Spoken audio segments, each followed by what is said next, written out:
రాష్ట్రపతి భవన్ లో చూడాల్సిన ప్రదేశాలు ఏంటో తెలుసుకుందాం.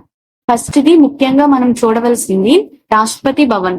అంటే రాష్ట్రపతి ఉండే బిల్డింగ్ లోపల ఎలా ఉంటుందో చూపిస్తారు. నెక్స్ట్ అమృత్ ఉద్యానవనం. ఇది రాష్ట్రపతి భవన్ బయట ఉండే గార్డెన్. ఈ రాష్ట్రపతి భవన్ అండ్ అమృత్ ఉద్యాన్ ఈ రెండింటిని సంవత్సరంలో 2 స్పెసిఫిక్ పీరియడ్స్ లో మాత్రమే అలౌ చేస్తారు.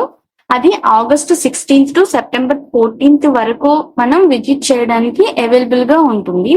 అలాగే second one Feb to March లో అయితే అలౌ చేస్తారు.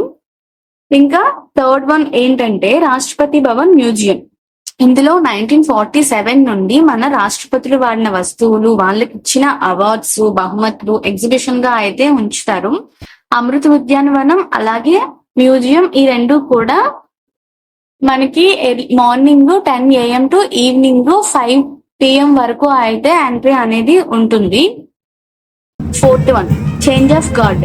ఇందులో రాష్ట్రపతి భవన్ లో సెక్యూరిటీగా పనిచేస్తున్న గోర్ఖా రెజిమెంట్ సోల్జర్స్ అయితే 2 బ్యాచెస్ గా విడిపోయి ఎవ్రీ సాటర్డే కూడా పరేడ్ చేస్తూ చేంజ్ అవుతూ ఉంటారు.